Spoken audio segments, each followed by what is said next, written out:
ಯಾವ ಹ್ಮ್ ಕೆಲಸವನ್ನ ಮಾಡಬೇಕಾದರೆ ಹ್ಮ್ ಕರ್ತೃತ್ವ ಬುದ್ಧಿ ಇದ್ದಾಗ ಮಾತ್ರ ಸಾಧ್ಯ ಅಂತ ಹೇಳಿ, ಹ್ಮ್ ಆ ಕರ್ತೃತ್ವ ಬುದ್ಧಿ ಇಲ್ಲದಾಗ ಹ್ಮ್ ನಾನು ಯಾವ ಕರ್ಮವನ್ನು ಮಾಡಲಿ? ಹ್ಮ್ ಹ್ಮ್ ಕಾರಣ ಹ್ಮ್ ನನಗೆ ಬೇರೆಯಾಗಿರುವಂತ ವಸ್ತು ಯಾವುದು ಇಲ್ಲ ಅಂತ. ಹ್ಮ್ ಹ್ಮ್ ಕಾರಣ ಪಡೆಯುವುದೂ ಇಲ್ಲ, ಹ್ಮ್ ಬಿಡುವುದೂ ಇಲ್ಲ. ಹ್ಮ್ ವಿಧಿಯ ನಿಯಮದಂತೆ ಹ್ಮ್ ಏನು ಭೋಗ ಪ್ರಾಪ್ತಿಯವ ಹ್ಮ್ ಆ ಭೋಗಗಳನ್ನ ಹ್ಮ್ ಆನಂದದಿಂದ ಅನುಭವಿಸಿ ಹ್ಮ್ ದುಃಖವನ್ನ ಪಡೆದೆ ಹ್ಮ್ ಆಯುಷ್ಯ ಮುಗಿದ ಸಂದರ್ಭದಲ್ಲಿ ಹ್ಮ್ ಈ ದೇಹವನ್ನ ಬಿಟ್ಟು ಹ್ಮ್ ಅವರು ನಿರಾಕಾರವಾದಂತ ಹ್ಮ್ ನಿರ್ಗುಣವಾದಂತ ಪರಬ್ರಹ್ಮ ಸ್ವರೂಪಗಳೇ ಆಗುವರು ಹ್ಮ್ ಅನ್ನುವ ಭಾವ ಅಂತ. ಹ್ಮ್ ಅದಕ್ಕೆ ಅವರು ಲೋಕಕ್ಕಾದರೂ ಮಾಡಬೇಕಂತ ಪ್ರಯತ್ನ ಇಲ್ಲ, ಹ್ಮ್ ಮಾಡಬಾರದು ಅಂತಿಲ್ಲ. ಹ್ಮ್ ಆ ವಿಧಿಯ ನಿಯಮ ಏನದ ಹ್ಮ್ ಅದರಂತೆ ಅವರ ಜೀವನದಲ್ಲಿ ತಮ್ಮ ತಮ್ಮ ಕಾರ್ಯಗಳನ್ನ ತಾವು ಮಾಡುತ್ತಾ ಹೋಗ್ತಾರೆ. ಹ್ಮ್ ಹ್ಮ್ ನಮಗೂ ಒಂದು ವಿಧಿಯ ನಿಯಮ ಇದು. ಹ್ಮ್ ನಾವು ಚಿಕ್ಕವರು ಇರುವಾಗ ಹ್ಮ್ ಶಾಲೆಯನ್ನು ಕಲಿಯುವಾಗ ಹ್ಮ್ ಮತ್ತು ಸರ್ಕಾರಿಯ ಉದ್ಯೋಗವನ್ನ ಮಾಡಿ ಹ್ಮ್ ಒಂದು ಉದ್ಯೋಗವನ್ನ ಪಡೆಯುತ್ತೇವೆ ಅನ್ನುವಂತ ಕಲ್ಪನೆ ಕನಸಿನಲ್ಲಿ ಕೂಡ ಕಂಡವರಲ್ಲ. ಹ್ಮ್ ಹ್ಮ್ ಮತ್ತು ನಮ್ಮ ಊರನ್ನ ಹೊಲ ಮನೆ ಕೆಲಸವನ್ನ ಬಿಟ್ಟು ಹ್ಮ್ ಇನ್ನೊಂದು ಸರ್ಕಾರಿ ನೌಕರಿಯನ್ನ ಪಡೆಯುತ್ತೇವೆ ಎನ್ನುವ ಕಲ್ಪನೆ ಇಲ್ಲ. ಹ್ಮ್ ಆದರೆ ನಮ್ಮ ಭೋಗದಲ್ಲಿ ವಿಧಿಯ ಲಲಾಟ. ನಮ್ಗೆ ಹಿಂದಿಂದು ವಿಧಿ ಆದ ಮೊದಲೇ ಮಾದ ಆ ನೇಮದಿಂದ ನಮ್ಗೆ ಅನಿವಾರ್ಯವಾಗಿ ಇಲ್ಲಿ ಬಂದು 35 ವರ್ಷ ಕಳಿಬೇಕಾಗಿತ್ತು. ಇದು ವಿಧಿ. ಮೊದಲೇ ಹೇಳೇನೆ, ಇದು ನನಗನು ಕಾಣಂಗಿಲ್ಲ, ಯಾಕಂದ್ರೆ ಬರೋದವನಿಗೆ ಗೊತ್ತಂತ. ನೀರಿನಲ್ಲಿ ಅಕ್ಷರ ಬರೆದವನಿಗೆ ಗೊತ್ತು ವಿನಃ ವಿಧಿಗಳನ್ನ ಬರೆದಂತ ಅವನಿಗೆ ಗೊತ್ತು ವಿನಃ ನಮ್ಗೆ ಗೊತ್ತಾಗಲ್ಲ. ಇದರಿಂದ ಮುಂದೆ ನಮಗೆ ಉದ್ಯೋಗ ಸಿಕ್ತು, ಬಹಳ ಅದ್ಭುತವಾದ ಖುಷಿಯನ್ನು ಪಟ್ಟಿವಿ. ಪ್ರಾರಂಭದಲ್ಲಿ ನಮಗ ಎಂತೆಂತ ಬಹಳಷ್ಟು ಓದಿದಂತ ವಿದ್ಯಾವಂತರು ಅವರಿಗೆ ಉದ್ಯೋಗ ಸಿಗದೇ ಇದ್ದಾಗ ನಮ್ಮಂತವರಿಗೆ ಇಂತ ಉದ್ಯೋಗ ಸಿಕ್ಕಿತಲ್ಲ, ನಾವು ಪುಣ್ಯವಂತರು ಅಂತ ಅನ್ಕೊಂಡ್ವಿ.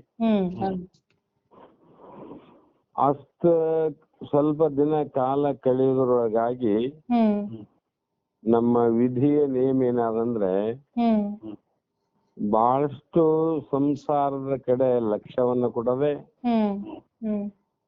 ಸಾಧು ಸತ್ಪುರುಷರು ಶರಣರು ಸತ್ಸಂಗದಲ್ಲೇ ಹೆಚ್ಚಿನ ಆಸಕ್ತಿಯನ್ನ ಅದು ಆ ಕಡೆ ಕರ್ಕೊಂಡು ಹೋಗ್ಲಿಕ್ಕೆ ನಮ್ಗ. ಅದರೆಲ್ಲರ ಫಲ ಒಟ್ಟುಗೂಡಿ ಕೊನೆಗೆ ಸದ್ಗುರುನಾಥನೇ ಅಪರಿಚಿತನಾದಂತ ಒಬ್ಬ ವ್ಯಕ್ತಿ ಈ ಸಿದ್ಧಲಿಂಗಪ್ಪ ತಾತನವರು ದೇಹ ಬಿಡುವವರೆಗೂ ಅವರು ನಮಗೆ ಅಪರಿಚಿತರು, ನಾವು ಅವರಿಗೆ ಅಪರಿಚಿತರು. ಒಂದು ಎಳ್ಳು ಕಾಳಿನಷ್ಟು ಯಾವುದೇ ಪರಿಚಯವಿಲ್ಲ, ಯಾವುದೇ ಸಂಬಂಧವಿಲ್ಲ. ಅವರ ಮುಖ ನಾವು ನೋಡಿಲ್ಲ, ನಮ್ಮ ಮುಖ ಅವ್ರು ನೋಡಿಲ್ಲ. ಆದರೂ ವಿಧಿ ಇವರು ದೇಹ ಬಿಟ್ಟ ಮೇಲೆ ನಂತರದಲ್ಲಿ ಅವರು ಬಂದರು ನೋಡಮ್ಮ.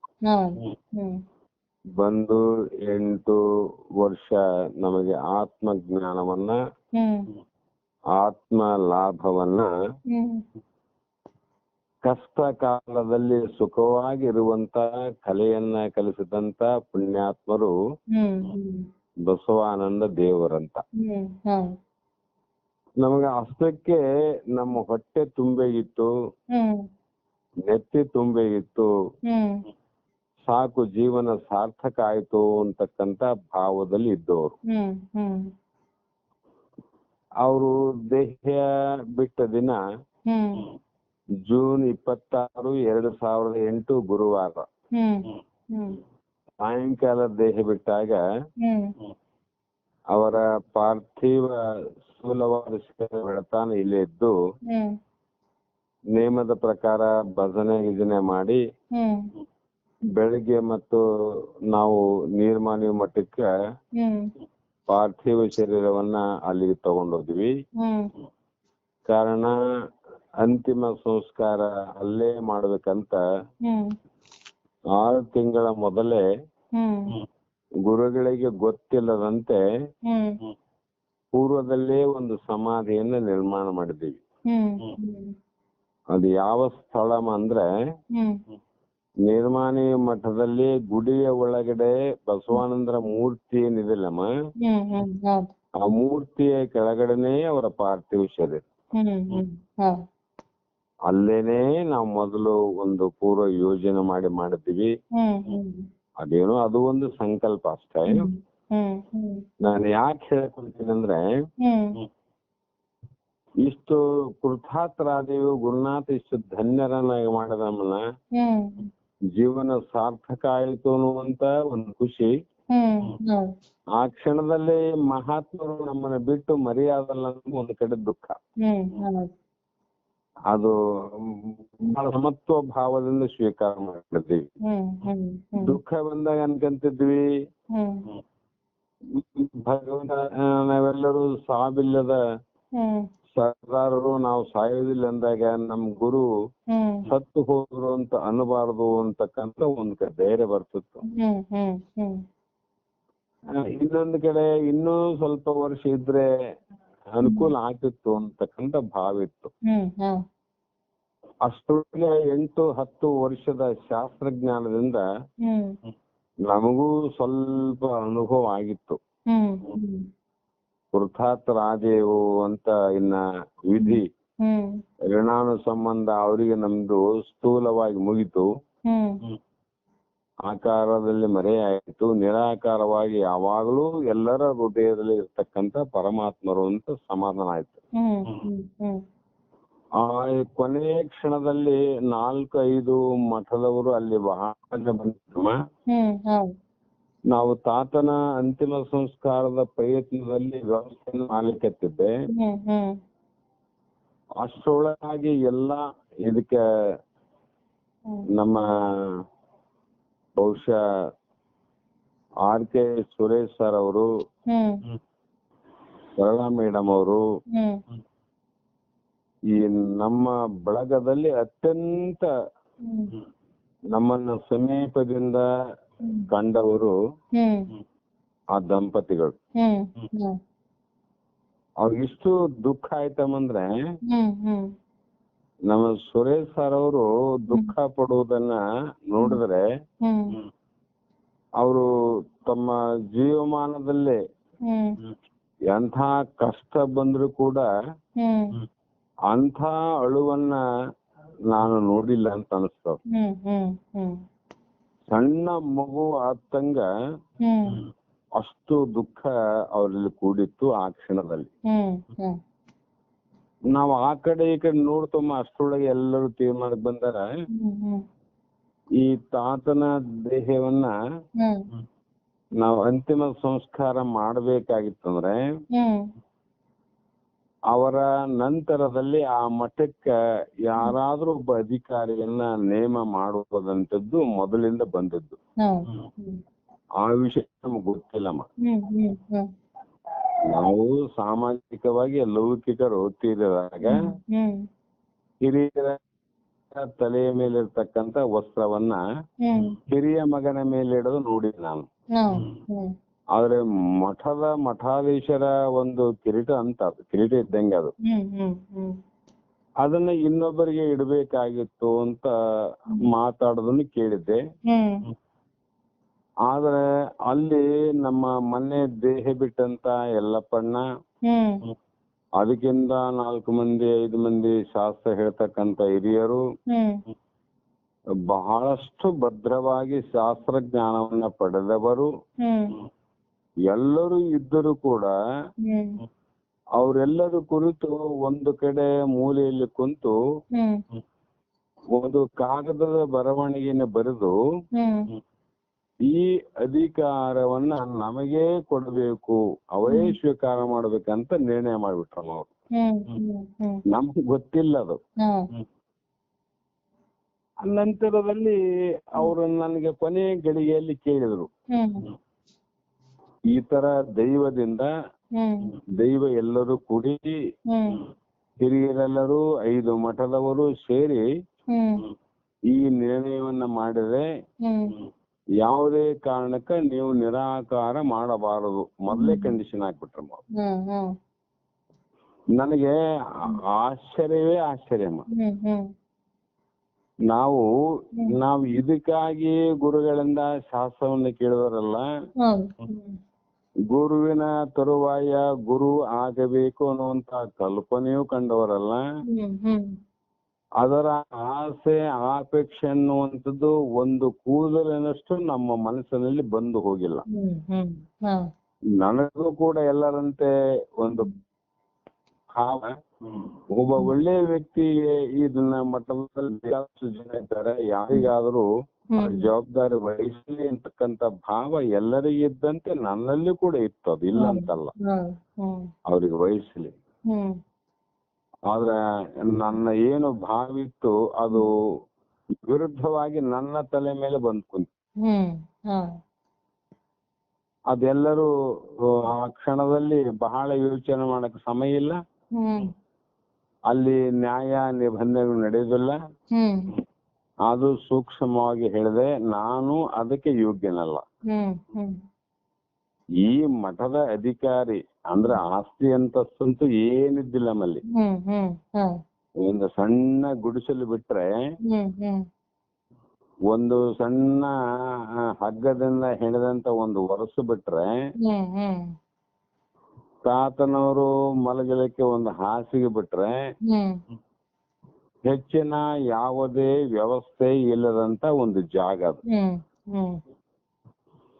ಅಂಥದರಲ್ಲಿ ಇಂಥ ಒಂದು ಜವಾಬ್ದಾರಿಯನ್ನ ನನಗೆ ವಹಿಸ್ಕೊಟ್ರ ತಾಯಿ, ಇದು ಯಾರದು ಅಂದ್ರೆ, ಇದು ನಾನು ಯಾಕೆ ಹೇಳ್ತೇನೆ ಇದು ಅಂದ್ರೆ, ಈ ಪದ್ಯದಲ್ಲಿ ಅದೇ ಬಂದದಂತ. ಪಡಿಬೇಕು ಅನ್ನುವಂತ ಪ್ರಯತ್ನ ಇಲ್ಲ, ಬಿಡಬೇಕು ಅನ್ನುವಂತ ಭಾವ ಇಲ್ಲ. ಇವು ಯಾವ ಇಲ್ಲದಿದ್ದರೂ ಕೂಡ ಆ ಕಾರ್ಯ ನಮ್ಮ ತಂದ ಹಚ್ಚಿತ್ತಲ್ಲಮ್ಮ, ಇದು ವಿಧಿ ಅಂತ. ಯಾಕಂದ್ರೆ ಅದು ಬರ್ದವನಿಗೆ ಗೊತ್ತದು. ನಾವ್ ಈ ಮಟ್ಟಕ್ಕೆ ಬರ್ತೇವೆ, ಇಲ್ಲಿಗೆ ಬರ್ತೇವೆ, ಈಗ ಮಾಡ್ತೇವೆ ಅನ್ನುವಂಥದ್ದು ಒಂದು ಭಾವ ಇಲ್ದವ್ರಿಗೆ ಅದೇನೋ ಭಿಕ್ಷುಕನ ಕೊರಳಿಗೆ ಆನೆಯ ಮೇಲೆ ಹೂಮಾಲೆಯನ್ನು ಕೊಟ್ಟು ರಾಣಿಯ ಮಗಳನ್ನ ಭಿಕ್ಷುಕನೇ ಕೊಟ್ಟು ಮದುವೆ ಮಾಡಿದಂಗೆ ಆಯ್ತು ನಮ್ಮ ಪರಿಸ್ಥಿತಿ. ಯಾರಿಗಮ್ಮ, ಸ್ವಯಂವರದಲ್ಲಿ ಒಬ್ಬ ರಾಜ ಮಗಳ ಮದುವೆಗೋಸ್ಕರವಾಗಿ ಸ್ವಯಂವರ ಏರ್ಪಟ್ಟಂತ ಸಂದರ್ಭದಲ್ಲಿ ಭಿಕ್ಷುಕ ನೋಡ್ಲಿಕ್ಕೆ ಹೋದವನಷ್ಟೆ. ನೋಡ್ಲಿಕ್ಕೆ ಹೋದವನು ಇವನು ಭಿಕ್ಷುಕ, ಆಕೆಯನ್ನ ಪಡಿಬೇಕು ಅಂತ ಹೋದವರೇ ಯುವರಾಜರು. ಆದರೆ ಸ್ವಯಂವರದ ನಿಯಮ ಅಂದ್ರೆ ಆನೆಯ ಸೊಂಡಿಲಲ್ಲಿರುವಂತ ಮಾಲೆ ಯಾರ ಕೊರಳಿಗೆ ಹಾಕುವುದು ಅವನೇ ನನ್ನ ಮಗಳ ರಾಜ ಅಂತ ಸ್ವಯಂವರದ ನಿಯಮವನ್ನ ಲಿಖಿತ ರೂಪದಲ್ಲಿ ಮೊದಲೇ ಪ್ರಚಾರ ಆಗಿತ್ತು. ಇವನು ಅಚಾನಕ್ ನೋಡಕ್ ಹೋದಂತ ಭಿಕ್ಷುಕನಿಗೆ ಆ ಆನೆ ಎಲ್ಲಾ ಯುವರಾಜರನ್ನ ಬಿಟ್ಟು, ರಾಜ ಮಹಾರಾಜರನ್ನ ಬಿಟ್ಟು ಇವನು ಕೊರಳಿಗೆ ತಂದು ಹಾಕಿ ನೋಡ್ರಿ. ಅವನ್ ಏನಾಯ್ತ್ರಿ, ರಾಣಿಯ ಕೈ ಹಿಡಿದು ಹ್ಮ್ ಅವನು ಕೂಡ ರಾಜನಾಗಿ ಹ್ಮ್ ರಾಜ್ಯವನ್ನ ಆಳುವಂತ ಪ್ರಸಂಗ ಹೇಗೆ ಬಂತೋ ಹ್ಮ್ ಇದಕ್ಕೆ ಕಾರಣ ಏನಮ್ಮ? ವಿಧಿ. ಹ್ಮ್ ಹೌದು ಇದಕ್ಕೆ ಹೋಗ್ತಿರಲ್ಲ ವಿಧಿ ಅಂತ. ಹೌದು ಅವನು ಪ್ರಯತ್ನ ಮಾಡಿಲ್ಲ, ಹ್ಮ್ ಯತ್ನ ಮಾಡಿಲ್ಲ, ಆದ್ರ ಭಾವನೆ ಇಲ್ಲ ಅವನಿಗೆ. ಹೌದು ನಮಗೂ ಕೂಡ ಹ್ಮ್ ಒಬ್ಬ ಸಾಮಾನ್ಯ ಒಬ್ಬ ಭಿಕ್ಷುಕನಾಗಿರ್ತಕ್ಕಂಥ ವ್ಯಕ್ತಿಗೆ ಹ್ಮ್ ಯಾವ ಇಂಥ ಒಂದು ಜ್ಞಾನದ ಹ್ಮ್ ಜವಾಬ್ದಾರಿ, ಹ್ಮ್ ಅದರ ಒಂದು ವಿಚಾರ, ಹ್ಮ್ ಇದೆಲ್ಲವನ್ನ ಅನುಭವಿಸುವಂತ ಹ್ಮ್ ಸಮಯ ನಮಗ್ ಬಂತಲ್ಲಮ್ಮ, ಇದು ವಿಧಿ ಅಂತ ತಿಳ್ಕೊಂಡಿವಿ ನಾವು. ಹ್ಮ್ ಹ್ಮ್ ವಿಧಿ ಅಷ್ಟೇ. ಹ್ಮ್ ಅದು ಎಷ್ಟು ನಾವು ವಿಧಿಯ ನಿಯಮ ಎಲ್ಲಿವರೆಗೆ ಅದ ಅಲ್ಲಿವರೆಗೂ ಮಾಡ್ತಾ ಹೋಗೋದು, ಮೇರಕ್ ಬರಂಗಿಲ್ಲ ಅಂತ. ಹೌದು ಆ ಕಾರಣ ಜ್ಞಾನಿಗಳಿಗೆ ಇದು ಒಂದು ವಿಧಿ. ಹ್ಮ್ ಹ್ಮ್ ಹ್ಮ್ ಹಾಗಾಗಿ ಯತ್ನವೂ ಇಲ್ಲ, ಪ್ರಯತ್ನ ಇಲ್ಲ. ಹ್ಮ್ ಮತ್ತು ಒಂದು ದಿನ ಹ್ಮ್ ಒಂದು ನಿರ್ಣಯವ ನಮಗ್ ಗೊತ್ತಿಲ್ಲ. ಅವೆಲ್ಲ ನಾವು ಶಾಸ್ತ್ರ ಕೇಳೋರು, ಸೇವೆ ಮಾಡೋರು, ಇಷ್ಟು ಗೊತ್ತಿವಿನ ನನಗ ಹ್ಮ್ ಹ್ಮ್ ಬಹಳಷ್ಟು ಹೆಚ್ಚಿನ ವಿಷಯವನ್ನ ತಿಳಿದುಕೊಂಡ ವ್ಯಕ್ತಿ ಅಲ್ಲ ನಾನು. ಹ್ಮ್ ಇದೆಲ್ಲ ನೇಮ ಆದ ಮೇಲೆ ಹ್ಮ್ 5ನೇ ದಿನಕ್ಕೆ ಹ್ಮ್ ಪ್ರಥಮ ಪುಣ್ಯ ಸ್ಮರಣೆ ಅಂತ ಹ್ಮ್ ಅದಕ್ಕೆಲ್ಲ ಪೂರ್ವ ತಯಾರಿ ವ್ಯವಸ್ಥೆಯನ್ನ ಎಷ್ಟು ಸಾಧ್ಯ ಅಷ್ಟು ವಿಜೃಂಭಣೆಯಿಂದ ಮಾಡಬೇಕಂತ ಅಭಿಪ್ರಾಯ ನಂದು. ಅವತ್ತು ಎಲ್ಲಾ ಮಠದವರು ಅವರ ದೇಹ ಬಿಟ್ಟಾಗ ಎಷ್ಟು ಜನ ಬಂದಿದ್ರು ಅಷ್ಟೂ ಜನ ಕೂಡ ಹೆಚ್ಚು ಕಮ್ಮಿ ಆ ಕಾರ್ಯಕ್ಕೆ ಬಂದಿದ್ರು. ಅವಾಗ ನನಗೆ ಹೇಳಿದ್ರು, ಇಲ್ಲ ಅಧಿಕಾರ ಸ್ವೀಕಾರ ಮಾಡಿದ ಮೇಲೆ ಇದು ಗುರು ಪರಂಪರೆಯ ನಿಯಮಗಳನ್ನ ಪಾಲನೆ ಮಾಡಬೇಕು ಅಂತ ಹೇಳಿದ್ರು. ಅವ್ರು ಮಠದವರೇ ಹೇಳಿದ್ರಮ್ಮ. ಆಮೇಲೆ ಬಲ್ಲಂತ ನಮ್ಮ ವೀರಯ್ಯ ಸ್ವಾಮಿಗಳು, ಅವರ ಒಡನಾಡಿಗಳು, ಹಿರಿಯರು ಹೇಳಿದ್ರು. ಏನು ನಿಯಮ ಅಂತ ಕೇಳಿದೆ ನಾನು. ಇಲ್ಲ, ಒಬ್ಬರಿಗಾದ್ರೂ ಕೂಡ ಇವತ್ತು ಉಪದೇಶ ಮಾಡ್ಬೇಕು ನೀವಂತ. ಮಂತ್ರ ಉಪದೇಶ ಮಾಡಬೇಕು, ಅಂದ್ರೆ ಶಿಷ್ಯರನ್ನಾಗಿ ಮಾಡಬೇಕು ಅಂತ. ನನಗೆ ಇಷ್ಟು ಆಶ್ಚರ್ಯ ಆಯ್ತಮ್ಮ. ನೀವೇನೋ ಮಠದ ಅಧಿಕಾರ ಅಂತಂದ್ರೆ ಏನೋ ಏನಾನ ಮಾಡೋದಿದ್ರೆ ನೋಡೋದಿದ್ರೆ ಅದು ಏನೋ ಇರ್ಲಿಲ್ಲಪ್ಪ ಅಂತ ಒಂದು ಜವಾಬ್ದಾರಿ ಅಂತ ನಾನು ನೀವೆಲ್ಲರ ಒತ್ತಾಯ ಮೇಲೆ ಒಪ್ಪಿಗಿನಿ. ಆದ್ರೆ ಈಗ ನೀವು ಮತ್ತೆ 2ನೇ ಹೆಜ್ಜೆ, ಇದು ನನಗೆ ಗೊತ್ತಿಲ್ಲ, ಇಲ್ಲ ನಾನು ಗುರು ಆಗುವ ಯೋಗ್ಯತೆನೂ ಇಲ್ಲ, ಇದು ಎಂದಿಗೂ ಸಾಧ್ಯವಲ್ಲದ ಮಾತು ಅಂತ ವಿಚಾರ ಮಾಡಿ ಅವರ ಒತ್ತಾಯ ಬಹಳ ಆದಾಗ ನಿರ್ಣಯವನ್ನು ಹೇಳಲೇಬೇಕಾಗಿತ್ತು. ಮತ್ತ ನಾವು ನಮ್ಮ ಸುರೇಶ್ ಸರ್ ಅವರು ದೂರ ಒಂದ್ ಕಡೆ ಹೋಗಿ ವಿಚಾರವನ್ನು ಮಾಡಿದ್ವಿ. ಈ ತರ ನಿಯಮಗಳು ಅಂತ ಅವರು ಹೇಳ್ತಾರೆ, ಆದರೆ ಅವರ ನಿಯಮಗಳನ್ನ ಒಪ್ಪುವಂತ ಶಕ್ತಿ ಸಾಮರ್ಥ್ಯ ನಮಗಿಲ್ಲ. ನಾವೆಲ್ಲ ಶಾಸ್ತ್ರವನ್ನ ಕೇಳಿದ್ರಮ್ಮ. ಗುರು ಅಂದ್ರೆ ಹೇಗಿರ್ಬೇಕು, ಅವನ ಕಾರ್ಯ ಏನದ, ಎಲ್ಲವನ್ನ ಕೇಳಿ ತಿಳ್ಕೊಂಡವರಿಗೆ ಆ ವಿಷಯ ಎತ್ತಿದಾಗ ನಮಗ್ ನಡುಕ ಶುರು ಆಯ್ತು. ಸರ್ ಕೇಳಿದ, ಏನ್ ಸರ್ ಅಂದ್ರೆ ಅವ್ರು ಒಂದೇ ಮಾತು ಹೇಳಿದ್ರು, ನೋಡ್ರಿ ನೀವು ನಿಮ್ಮ ಸಮರ್ಥನೆ ಹೇಗಿದೆ ಹಾಗೆ ನೀವು ವಿಚಾರವನ್ನು ಮಾಡ್ರಿ ಅಂತ ಹೇಳಿದ್ರು. ಪಾಪ ನಾನು ಮತ್ತೆ ವಾಪಸ್ ಬಂದೀವಮ್ಮ. ಈ ಕಾರ್ಯವನ್ನ ನಾನು ಮಠಕ್ಕ ಕಾರ್ಯದ ಸೇವಕನಾಗಿ ನಾ ಜವಾಬ್ದಾರಿ ತಗೊಂತೀನಿ. ಜವಾಬ್ದಾರಿ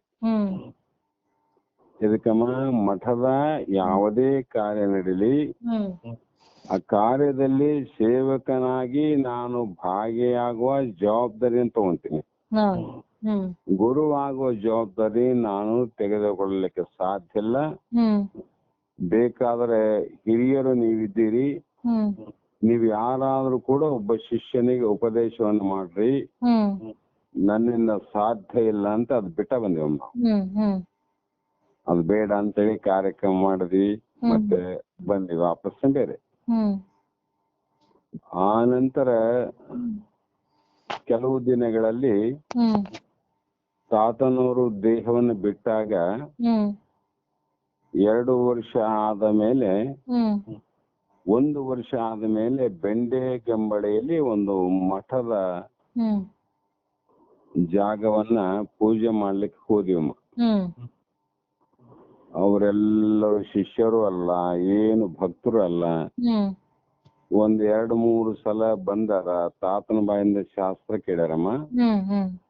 ಅಷ್ಟೇ ವಿನ ಬೆಂಡೆಗಂಬಳಲ್ಲಿ ಒಬ್ಬರೂ ತಾತನ ಕಡೆಯಿಂದ ಉಪದೇಶವನ್ನು ತಗೊಂಡ ವ್ಯಕ್ತಿಗಳೇ ಇದ್ದಿಲ್ಲ. ಅದರಲ್ಲಿ ಬೆಂಡೆಗಂಬಳಿ ಚೆನ್ನಪ್ಪ ಅನ್ನುವಂತ ದಂಪತಿಗಳ ಮಾತ್ರ ಇದೇ ಮಠದಲ್ಲಿ ಬಸವಾನಂದರಿಂದ ಉಪದೇಶ ಆಗಿತ್ತಮ್ಮ. ಅವರು ಬೆಂಡೆಗಂಬಳೆಲ್ಲ ಅವ್ರ ಮನೆಗೆ ಯಾವಾಗನ ಬಂದಾಗ ಒಂದಿಬ್ರು ಬಂದು ಶಾಸ್ತ್ರ ಕೇಳಿ ಹೋಗ್ತಾ ಇದ್ರು. ಅಂಥವರು ಅವರ ಮಾತುಗಳನ್ನ ಕೇಳಿ ಅಲ್ಲಿಯೇ ಕೆಲವು ಜನರು ನಮ್ಮೂರಲ್ಲೇ ಒಂದು ಸಿದ್ಧಾರೂಢರ ಮಠಕ್ಕ ಜಾಗದ ವ್ಯವಸ್ಥೆ ಮಾಡೋಣ, ಒಂದ್ಸಲ ತಾತನ ಕರ್ಕೊಂಡು ಬರೋಣ ಅಂತ ಅವ್ರವ್ರೇ ವಿಚಾರ ಮಾಡ್ಯಾರಮ್ಮ. ನಂತರದಲ್ಲಿ ಆ ವಿಷಯ ನಮಗ್ ಗೊತ್ತಾಯ್ತು. ಇಲ್ಲಿ ಬಂದು ಈ ತರಪ್ಪ ನಾವು ಬೆಂಡೆಗಂಬೆಯವರು, ಮತ್ತ ನಾವು ಊರಲ್ಲಿ ಒಂದು ಮಠಕ್ಕೆ ಜಾಗ ಅಂತ ಸ್ವಲ್ಪ ವಿಚಾರ ಮಾಡಿವಿ, ಅದಕ್ಕೆ ದಯವಿಟ್ಟು ತಾವು ಅಲ್ಲಿ ಬಂದು ಇಂಥ ಜಾಗದಲ್ಲೇ ಮಾಡ್ರಿ ಅಂತ ಇಷ್ಟು ತೋರಿಸಿ ಬರ್ರಿ, ನಾವು ಮುಂದಿನ ಕಾರ್ಯ ಮಾಡ್ತೀವಿ ಅಂತ ಹೇಳಿದ್ರಮ್ಮ. ಅವಾಗ ನಾನು ಹೇಳಿದವ್ರಿಗೆ, ನೀವು ತಾತನ ಶಿಷ್ಯರು ಅಲ್ಲ, ಭಕ್ತರು ಅಲ್ಲ, ಏಕಾಏಕಿ ಶಿಷ್ಯರು ಭಕ್ತರು ಇದ್ದ ಊರಲ್ಲಿ, ಪಟ್ಟಿ ಮಾಡೋ ಊರಲ್ಲೇ ಮಠ ಮಾಡಕ್ ಅಸಾಧ್ಯ ಈಗಿನ ಕಾಲ. ಮತ್ತ ನೀವು ನಮ್ಮ ನಿಯಮಗಳೇ ಬೇರೆ. ನಮ್ಮ ನಿಯಮಗಳೇನಂದ್ರೆ ಮಠ ಮಾಡೋದಾದ್ರೆ ಯಾರಲ್ಲಿ ಪಟ್ಟಿ ಮಾಡಬಾರದು, ಒಂದನೇದ್ದು. ಎರಡನೇದು, ಯಾರದೇ ಜಾಗವನ್ನ ಜಗಳದಿಂದ ಕೂಡಿರಬಾರದು. ಮಠ ಮಾಡ್ತೀವಿ ಅಂತೇಳಿ ಯಾರ್ದೋ ನ್ಯಾಯದ ಜಾಗವನ್ನ ಮಠದ ಮೇಲೆ ಹಾಕಿ ಉದ್ದಾಡುವಂತ ಎಷ್ಟೋ ಮಠಗಳನ್ನು ಕೂಡ ನಾವು ನೋಡಿವಮ್ಮ. ಜಾಗ ಯಾರದ ಆಕ್ಷೇಪಣೆ ಇರಬಾರದು, ಪಟ್ಟಿ ಮಾಡಬಾರದು. ಹೀಗೆ ನೇಮದಿಂದ ಮಠ ಮಾಡ್ಲಿಕ್ಕೆ ಸಾಧ್ಯನೇನು ಅಂತ ನಾನು ಪ್ರಶ್ನೆ ಮಾಡಿದ್ನಮ್ಮ ಅವ್ರಿಗೆ. ಅವ್ರು ಹೇಳಿದ್ರು, ಇಲ್ಲಪ್ಪ, ನೀನು ಏನು ಹೇಳಿದ್ದಿ ಅದೇ ಪ್ರಕಾರನೇ ನಾವು ಮಠ ಮಾಡ್ತೇವೆ ವಿನಃ ಯಾರನ್ನೂ 1 ರೂಪಾಯಿ ಪಟ್ಟಿ ಮಾಡಂಗಿಲ್ಲ, ಯಾರದೇ ಜಾಗದಲ್ಲಿ ಒತ್ತಾಯವಾಗಿ ಮಠ ಕಟ್ಟಂಗಿಲ್ಲ. ಅಂತ ಜಾಗನೇ ಆದಂತ ಹೇಳಿ ನಮ್ಮನ್ನ ಕರ್ಕೊಂಡು ಹೋದ್ರಮ್ಮ. ನಾನು ಇಂತಲ್ಲಿ ಮಾಡ್ರಿ ಅಂತ ಹೇಳಿ ಬುನಾದಿ ಪೂಜೆ ಮಾಡಿ ಬಂದ್ವಿ. ನಂತರ 15-20ರಲ್ಲಿ ಶಿವರಾತ್ರಿ ಮುಂದೆ ಐತಮ್ಮ. ಶಿವರಾತ್ರಿ ಕಾರ್ಯಕ್ರಮ ಮಾಡ್ಬೇಕು ಅಂತ ಹೇಳಿ 20 ದಿನದಲ್ಲಿ ಮಠ ಕಟ್ಟಿಬಿಟ್ರು ಅವ್ರು. ಎಳ್ಳಿಯಿಂದ ಮೇಲೆ ಟಿನ್ ಹಾಕಿ ಅಷ್ಟೇ ಸಾಕಮ್ಮ. ಅಪೇಕ್ಷೆ, ನಮ್ ದೊಡ್ಡ ಮಠದ ಅಪೇಕ್ಷೆನೇ ಇದ್ದಿಲ್ಲ ಅವಾಗ. ಮತ್ತೆ ನಾವು ಕಾರ್ಯಕ್ರಮಕ್ಕೆ ಹೋಗಿವಲ್ಲ, ನಮ್ಮನ್ನ ಬಿಟ್ಟ ಮಾಡಂಗಿಲ್ಲಲ್ಲ. ಮತ್ತೆ ತಾತೊಂದು ಫೋಟೋ ಇಟ್ಟು ಪೂಜೆ ಮಾಡಿ ಬಂದ್ವಿ. ಶ್ರಾವಣ ಮಾಸದಾಗ ನಾವು ಯಾರನ್ನ ಹೋಗಿ ಒಂದು 15 ದಿವಸ 1 ತಿಂಗಳ ಅಲ್ಲಿ ಸ್ವಲ್ಪ ಶಾಸ್ತ್ರವನ್ನು ಹೇಳಿ, ಸಿದ್ಧಾರೂಢರ ಚರಿತ್ರೆಯನ್ನು ಹೇಳಿ, ಮತ್ತೆ ಮಧ್ಯದಲ್ಲಿ 1 ದಿನ ಹೋಗಿ ಬರೋದು, ಈ ತರ ಸಂಪರ್ಕ ಇತ್ತು. ಈ ಪ್ರಕಾರ 3 ವರ್ಷ ನಡೀತಮ್ಮ. ಅದು 3 ವರ್ಷ ಹೋಗ್ತಿದ್ವಿ, ಪ್ರತಿ ವರ್ಷ ಕಾರ್ಯಕ್ರಮ ಮಾಡ್ತಿದ್ವಿ, ಊರ್ ಜನರು ಭೇಟಿ ಆಗ್ತಿದ್ವಿ. ಇದು ಬಹಳ ಚಂದ ನಡೀತಾ ಇತ್ತು. ನಮಗೂ ಇನ್ನೊಂದರ ಅಪೇಕ್ಷೆ ಇಲ್ಲ, ಹ್ಮ್ ಅವರಿಗೂ ಕೂಡ ಯಾವ ಬೇಡಿಕೆ ಇಲ್ಲ ಅಂತ ಭಾವದಲ್ಲಿ ಹ್ಮ್ ಬಹಳ ಆನಂದದಿಂದ ಕೆಲಸ ನಡೀತಿತ್ತು. ಹ್ಮ್ ಮೂರನೇ ಅದ್ರಾಗ ಮಧ್ಯದಾಗ ಅವರು ಸ್ವಲ್ಪ ವಿಚಾರಗಳನ್ನ ಎತ್ತಿದ್ರಮ್ಮ. ಹ್ಮ್ ಇಲ್ಲ ಎಷ್ಟು ದಿವಸ ಅಂತ ಹೀಗೆ ನಡೀತದ, ಹ್ಮ್ ನಾವೆಲ್ಲರೂ ಉಪದೇಶವನ್ನು ತಗೋಬೇಕು ಗುರುಗಳ ಕಡೆಯಿಂದ ಅಂತ ವಿಚಾರ ಮಾಡಿವಿ. ಹ್ಮ್ ಹ್ಮ್ ಅದಕ್ಕೆ ಉಪದೇಶದ ವ್ಯವಸ್ಥೆ ಆಗಲಿ ಅಂತ ಅವರವರೇ ಮಾತಾಡಿದ್ವಿ. ಹ್ಮ್ ಹ್ಮ್ ನನಗೂ ಕೂಡ ಸೂಕ್ಷ್ಮ ಗೊತ್ತಾಗಿತ್ತಮ್ಮ. ಹ್ಮ್ ಹ್ಮ್ ಅವ್ರಿಗೆ ಹೇಳಿದೆ, ಇಲ್ಲ ಹ್ಮ್ ಅದನ್ನ ಮಾತ್ರ ಕೈ ಹಾಕಂಗಿಲ್ಲ, ಹ್ಮ್ ನಿಮ್ಮ ಮಠಕ್ಕೆ ಇನ್ನೊಂದು ಸಲ ಹೆಚ್ಚಿಗೆ ವಾರ ಬರ್ತೀನಿ, ಹ್ಮ್ ಅದು ಉಪದೇಶ ತಗೋಬೇಕು ಇಲ್ಲ ಅಂತಲ್ಲ, ಹ್ಮ್ ಆದ್ರೆ ನನ್ನ ಕಡೆಯಿಂದ ಇದು ಅಲ್ಲ. ಹ್ಮ್ ಹ್ಮ್ ಜಗತ್ತಿನಲ್ಲಿ ನನಗೆ ಗೊತ್ತಿದ್ದಂತ ಎಷ್ಟೋ ಜನ ಗುರುಗಳಾರ, ಹ್ಮ್ ಅಂಥ ಒಬ್ಬ ಯೋಗ್ಯವಾದ ನನಗನಿಸಿದ ಮಟ್ಟಿಗೆ ಹ್ಮ್ ಸ್ವಲ್ಪ ವಿಚಾರ ಮಾಡಿ ಯೋಗ್ಯವಾದ ಗುರುವಿನಲ್ಲಿ ಹ್ಮ್ ಉಪದೇಶವನ್ನ ನೀವು ತಗೊಳಕ್ಕೆ ಹ್ಮ್ ನಾನು ವ್ಯವಸ್ಥೆ ಮಾಡ್ತೀನಿ, ಹ್ಮ್ ಅಂಥವ್ರ ಕಡೆಯಿಂದ ನೀವು ಉಪದೇಶ ತಗೋರಿ ಅಂತ ಹೇಳಿ ನಮ್ಮ. ಹ್ಮ್ ಹ್ಮ್ ಅವರು ಸುಮ್ಮನೆ ಇದ್ರು, ಒಳಗಡೆ ಏನು ಮನಸ್ಸು ಮಾಡಿದ್ರೆ ಗೊತ್ತಿಲ್ಲಮ್ಮ. ಹ್ಮ್ ಹ್ಮ್ ಒಂದು 3ನೇ ವರ್ಷದ ಕಾರ್ಯಕ್ಕೆ ಹೋದ್ವಿ. ಹ್ಮ್ ಹೋದ ಮೇಲೆ ಆ ಕಾರ್ಯಕ್ರಮ ನಡೀತದ, ಇನ್ನೊಂದು 2 ತಾಸಿಗೆ ಕಾರ್ಯಕ್ರಮ ಪ್ರಾರಂಭ. ಹ್ಮ್ ಅಂಥ ಸಂದರ್ಭದಲ್ಲಿ ಹ್ಮ್ ಮತ್ತೆ ಈ ಉಪದೇಶದ ವಿಚಾರವನ್ನ ಎತ್ತಿದ್ರಮ್ಮ. ಹ್ಮ್ ಇಲ್ಲಪ್ಪ ನಮ್ಗ ಉಪದೇಶ ಆಗ್ಬೇಕು ನಿಮ್ಮಿಂದ ಅಂದ್ರು. ಹ್ಮ್ ಇಲ್ಲ, ನಾನು ಉಪದೇಶ ಮಾಡ್ತೀನಿ ಅಂತ ನಿಮಗೆ ಹೇಳಿಲ್ಲಲ್ಲ ಅಂತ ನಾನು. ಮಾಡ್ತೀನಿ ಅಂತ ಹೇಳಿಲ್ಲ, ಮತ್ತೆ ಆ ಜವಾಬ್ದಾರಿ ನನ್ನ ಮೇಲೆ ಹಾಕ್ಬೇಡ್ರಿ. ನಿಮಗೆ ಮುಂದೆ ಒಳ್ಳೆ ಗುರುಗಳ ಸನ್ನಿಧಿಯಲ್ಲಿ ಹೋಗುವಂತ ವಿಚಾರವನ್ನು ಮಾಡೋಣ್ರಿ, ಆ ಜವಾಬ್ದಾರಿ ನನಗಿರ್ಲಿ ಅಂತ ಎಷ್ಟು ಹೇಳಿ ನಮ್ಮ ಅವ್ರು ಒಂದ್ ಮಾತು ಹೇಳಿದ್ರಮ್ಮ, ಉಪದೇಶ ಕೊಡೋದಾದ್ರೆ ತಗೊಳ್ಳೋದಾದ್ರೆ ನಿಮ್ಮಿಂದನೇ ಅಂತ ತಗೊಂತೀವಿ, ನಾವು ಬೇರೆ ಗುರುಗಳಿಂದ ನಾವು ಉಪದೇಶವನ್ನು ತಗೋದಲ್ಲ. ಕೊಟ್ರೆ ನೀವು ಉಪದೇಶ ಕೊಡ್ರಿ, ಹೆಂಗೋ ಮಠ ಅಂತೂ ನಿರ್ಮಾಣ ಮಾಡೀವಿ, ನೀವು ಉಪದೇಶವನ್ನೇ ಕೊಡ್ಲಿಲ್ಲ, ನಮ್ಮನ್ನ ಶಿಷ್ಯರಂತಾನೆ ನೀವು ಸ್ವೀಕಾರ ಮಾಡ್ಲಂದ್ರೆ ಈ ಮಠವಾದ್ರು ಕೂಡ ತಗೊಂಡು ಏನ್ ಮಾಡೋದಲ್ಲ, ಇವ್ರು ಬೇಗ ಹಾಕಿ ಕೊಡ್ತೀವಿ, ಕೀಲಿ ಕೈ ತಗೊಂಡು ಹೋಗ್ರಿ ಅಂತೇಳಿ ಸಜ್ಜಾಗ್ಬಿಟ್ರಮ್ಮ ಅವ್ರು. ಏನ್ ಮಾಡ್ಬೇಕಮ್ಮ ಅಂತ ಪ್ರಶ್ನೆ, ಸಂದಿಗ್ಧ ಪರಿಸ್ಥಿತಿ. ಅಲ್ಲಿಗೆ ತಾತನವರು ದೇಹ ಬಿಟ್ಟು 3 ವರ್ಷ ಆಗದ್ ನೋಡ್ರಿ. ಅವಾಗ ಮತ್ತೆ ಹೇಳಿದ್ರು ಕೇಳಿಲ್ಲ. ಈ ವಿಷಯವನ್ನ ನಾನು ಹಿರಿಯರನ್ನ ಕೇಳಿದ್ನಮ್ಮ, ಹಿಂಗ ಸಂದಿಗ್ಧ ಪರಿಸ್ಥಿತಿ ಬಂದದೀಗ, ಇದು ನಮ್ಮ ಜವಾಬ್ದಾರಿ ಅಲ್ಲ ಅಂತ ನಾ ಹೇಳ್ತೀನಿ, ಅದು ನಿಮ್ಮಿಂದನೇ ಇದು ನಡಿಬೇಕು, ಇಲ್ಲಾಂದ್ರೆ ಈ ಜನ್ಮದಲ್ಲಿ ಹಂಗೇ ಪ್ರಾಣ ಬಿಡ್ತೇವೆ ವಿನಃ ಬೇರೆಯವ್ರಿಗೆ ಉಪದೇಶ ನಮಗ್ ಬೇಕಿಲ್ಲ, ನಮಗ ಮಠನ ಬೇಕಿಲ್ಲ, ಇದನ್ನ ತಗೊಂಡು ಹೋಗುವಂತ ಹೇಳಿ ನಮ್ ಕೈ ಕೊಡ್ಲಿಕ್ಕೆ ನಿಂತಾರೀಗ.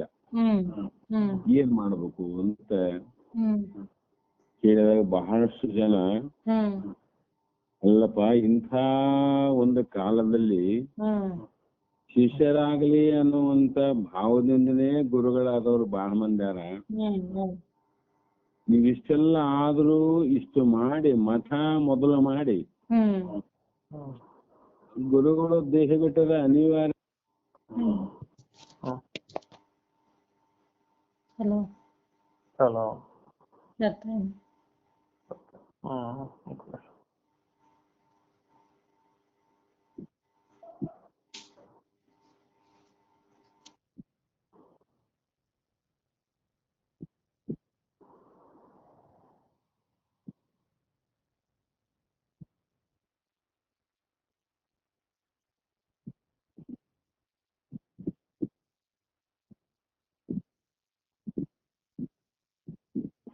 ಹಲೋ, ಆಯ್ತಲ್ರಿ. ಅವ್ರು ಹಿರಿಯರು ನಮಗೆ ಹೇಳಿದ್ರಮ್ಮ, ಇಲ್ಲ ನೀವು ದೊಡ್ಡ ಮನಸ್ಸನ್ನ ಮಾಡಿ ಈ ಬಸವಾನಂದ ಬಳ್ಳಿಯನ್ನ ಇಲ್ಲಿಗೆ ನಿಲ್ಲಿಸಬೇಡ್ರಿ, ಅದನ್ನ ಬೆಳೆಸುವ ಪ್ರಯತ್ನವನ್ನು ಮಾಡ್ರಿ. ಅದು ನಿಮ್ಮ ಕರ್ತವ್ಯನ ಅದ, ನಿಮ್ಮ ಜವಾಬ್ದಾರಿನ ಅದ. ಅದರ ಸಾಮರ್ಥ್ಯ ಕೂಡ ನಿಮ್ಮಲ್ಲಿ ಆದ, ನಮಗ್ ಗೊತ್ತದ ಅಂತ ಎಲ್ಲರೂ ಹೇಳಿದ ಮೇಲೆ ಅನಿವಾರ್ಯವಾಗಿ ಮಠದ ಬೀಗವನ್ನು ಹಾಕಿಕೊಂಡು ಬರಬಾರದು ಅನ್ನೋ ಉದ್ದೇಶದಿಂದ ಪ್ರಥಮದಲ್ಲಿ ಬೆಂಡೆ ಗಂಬಳಿ ಎತ್ತಿ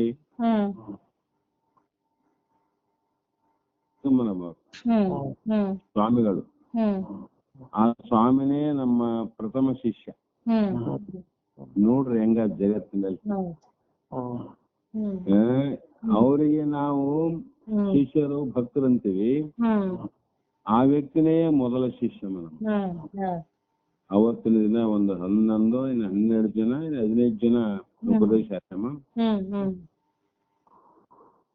ಅದು ಏನಾಯ್ತಂದ್ರೆ ಗುರುಗಳು ಶಿಷ್ಯರನ್ನ ಮಾಡ್ಯಾರ ಅಂತ ಗೊತ್ತಾಯ್ತು ನೋಡಮ್ಮ.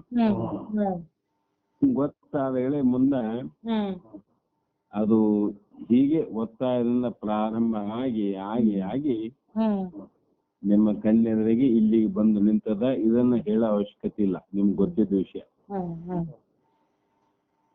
ಆದರೆ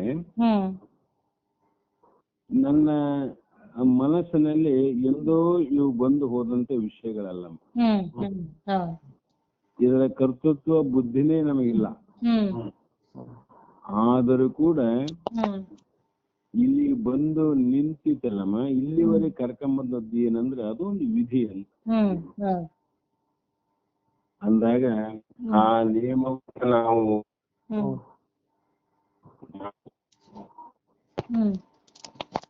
ನಮ್ಮ ಸ್ವಂತ ಪ್ರಯತ್ನ ಅನ್ನುವಂಥದ್ದು ಇದರಲ್ಲಿ ಮಾಡಬೇಕು ಅನ್ನುವಂಥದ್ದಿಲ್ಲ, ಬಿಡಬೇಕು ಅನ್ನುವಂಥದ್ದಿಲ್ಲ.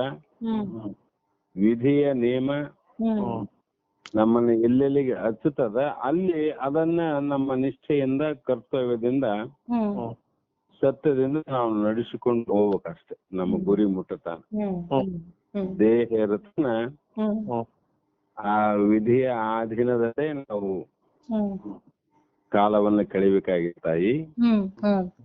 ಆ ಕಾರಣದಿಂದ ಈ ಗ್ರಂಥಕರ್ತರು ಕೂಡ ಕರ್ತೃತ್ವ ಬುದ್ಧಿ ಇರೋದಿಲ್ಲ. ಆ ಕಾರಣಕ್ಕಾಗಿ ಯಾವುದೇ ಕಾರ್ಯವನ್ನ ಮಾಡುವಂತ ಅವಶ್ಯಕತೆ ಇಲ್ಲ. ಹಿತ ಅನ್ನೋದಿಲ್ಲ, ಅಹಿತ ಅನ್ನೋದಿಲ್ಲ. ಸಮ ಎನ್ನುವ ಮತಿಯೊಳಗಂ ರಾಗ ದ್ವೇಷಗಳು ಇಲ್ಲ. ಅದರೆಂ ಕೃತುವಿಗೆ ಪಶುವಂ ಅತಿಸಲ್ ಮತಿಯೊಪ್ಪದು ನನ್ನ ಹೊರತು ಜಗತ್ತಿನಲ್ಲಿ ಮತ್ತೊಂದಿಲ್ಲ.